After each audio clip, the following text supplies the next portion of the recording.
London থেকে এক ভয়াবহ সংকেত আসছে ঢাকার দিকে। যে টিউলিপ সিদ্দিকীকে বাংলাদেশের আদালত সাজা দিয়েছিল, সেই টিউলিপ এখন উল্টো মামলার প্রস্তুতি নিচ্ছেন বাংলাদেশের দুর্নীতি দমন কমিশন বা দুদকের বিরুদ্ধে। হ্যাঁ দর্শক, আপনারা ঠিকই শুনেছেন। ব্রিটেনের প্রভাবশালী লেবার এমপি এবং শেখ হাসিনার ভাগ্নি টিউলিপ সিদ্দিকী এখন পাল্টা আক্রমণের মুডে। আর তার পেছনে দাঁড়িয়েছেন ব্রিটেনের সাবেক প্রধানমন্ত্রীর স্ত্রী শেরি ব্লেয়ার সহ বিশ্বের নামিদামি সব আইনজীবীরা। প্রশ্ন হচ্ছে, এই আইনি লড়াই কি শেষ পর্যন্ত ডক্টর ইউনূসের অন্তর্বর্তী সরকারের জন্য আন্তর্জাতিক কোনো বিপদ ডেকে আনবে? আজ আমরা এই পুরো ব্যাপারটাকে তুলে ধরার চেষ্টা করব। কি আছে সেই মামলার নেপথ্যে, কেন টিউলিপ বলছেন এটি একটি প্রহসন। আমরা পুরো নিউজটা বিস্তারিত যাব এবং খবরগুলো আপনাদেরকে দেখাচ্ছি। টিউলিপের বিরুদ্ধে মামলা করা ভাবছেন টিউলিপ সিদ্দিকী, এবং সম্পূর্ণ জিনিসটাই কিন্তু আমি আপনাদেরকে তুলে ধরার চেষ্টা করব, পুরোপুরি ডিসকাশন সহ এবং আলোচনা সহ।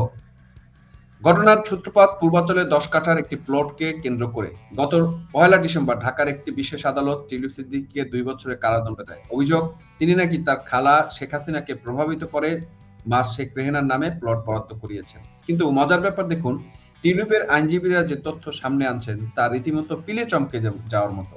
তারা বলছেন যে অভিযোগের ভিত্তিতে সাজা দেওয়া হলো, তার কোনো দালিলিক প্রমাণ নেই। দুদকের প্রসিকিউটর নিজেই স্বীকার করেছেন সাক্ষীরা নাকি শোনার কথার ভিত্তিতে কথা বলেছেন।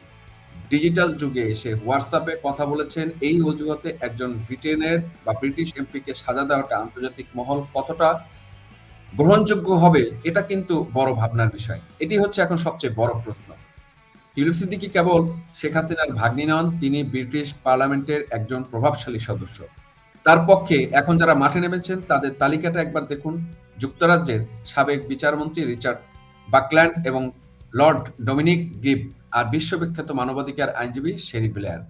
এই আইনজীবীরা সরাসরি বাংলাদেশের রাষ্ট্রদূতকে চিঠি দিয়ে বলেছেন টিউলিপকে আইনি আত্মপক্ষ সমর্থনের কোনো সুযোগ দেওয়া হয়নি।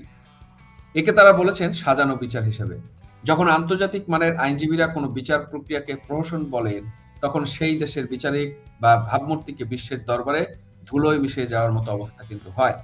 এই পাপেট ইউনূস সরকার যখন বিশ্বব্যাপী আইনের শাসনের কথা বলছেন, তখন এই মামলাটি কি তাদের জন্য বুমেরাং হয়ে দাঁড়াবে? কি মনে হচ্ছে দর্শক? অবশ্যই বুমেরাংয়ের পর্যায়ে যাবে যদি সুষ্ঠু এবং সাধারণভাবে সার্বিকভাবে আইনের প্রক্রিয়াতে এই বিচারের প্রক্রিয়া আগায়।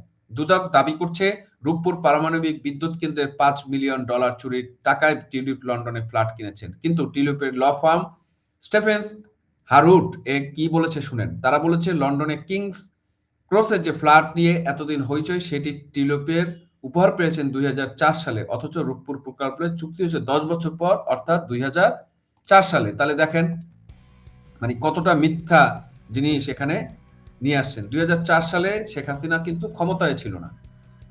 টিউলিপের এই ফ্ল্যাটটির তথ্য ব্রিটিশ পার্লামেন্টের রেজিস্টার বহুর আগেই ঘোষণা করা হয়েছিল। কিন্তু প্রশ্ন ওঠে, দুদক কি রাজনৈতিক প্রতিহিংসা চরিতার্থ করতে গিয়ে এমন কিছু তথ্য ব্যবহার করেছে যা সহজে খণ্ডনযোগ্য? যদি টিউলিপ আন্তর্জাতিক আদালতে দুদকের বিরুদ্ধে মানহানির মামলা জিতেন, তবে বাংলাদেশের রাষ্ট্রীয় প্রতিষ্ঠানের বিশ্বাসযোগ্যতা কোথায় গিয়ে ঠেকবে একবার ভেবে দেখেছেন? এবার আসি আসল বিপদে। ডক্টর ইউনূস বর্তমানে বাংলাদেশের প্রধান উপদেষ্টা।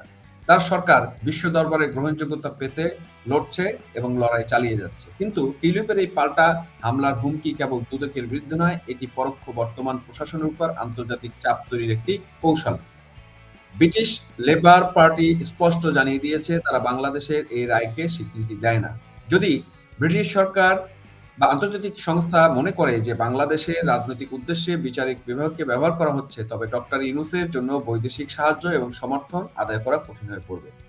বিশেষ করে মানবাধিকার ইস্যুতে যখন শেরি ব্লেয়ারের মতো ব্যক্তিরা সরব হন, তখন লন্ডন বা ওয়াশিংটন চুপ থাকে না। টিউলিপ সিদ্দিকীর পলাতক দেখিয়ে যেভাবে তড়িঘড়ি করে রায় দেওয়া হয়েছে, তা নিয়ে খোদ ব্রিটিশ সংবাদ মাধ্যম গার্ডিয়ানের প্রতিবেদন প্রকাশ করেছে। ভারতের হিন্দুস্তান টাইমস একে দেখছে একটি বড় আইনি যুদ্ধের সূচনা হিসেবে। শেষ পর্যন্ত কি টিউলিপ পারবেন দুদকের বিরুদ্ধে এই লড়াই জিততে, নাকি এটি কেবল নিজেকে রক্ষার একটি কৌশল? তবে একটা বিষয় নিশ্চিত, এই মামলার আজ কিন্তু ডক্টর ইউনূসের সচিবালয় পর্যন্ত পৌঁছেছে। আন্তর্জাতিক অঙ্গনে বিচারহীনতার অভিযোগ উঠলে তার দায় শেষ পর্যন্ত সরকারকেই নিতে হবে। দর্শক, আপনার কি মনে হয় টিউলিপ সিদ্দিকীর বিরুদ্ধে দেওয়া এই রায় কি আসলে ন্যায় বিচার নাকি একটি রাজনৈতিক প্রতিহিংসা? আর টিউলিপ যদি আন্তর্জাতিক আদালতে মামলা করেন, তবে কি বাংলাদেশ সরকারের বড় কোনো সংকটে পড়বে? কমেন্ট করে আপনার মতামত জানান। ভিডিওটি ভালো লাগলে সে লাইক দিন এবং এই ধরনের গভীর রাজনৈতিক বিশ্লেষণ পেতে চ্যানেলটি সাবস্ক্রাইব করে বেল আইকনে চেপে রাখুন। দেখা হবে পরবর্তী ভিডিওতে। ধন্যবাদ। ততক্ষণ পর্যন্ত ভালো থাকবেন। আসবো পরবর্তী ভিডিও নিয়ে।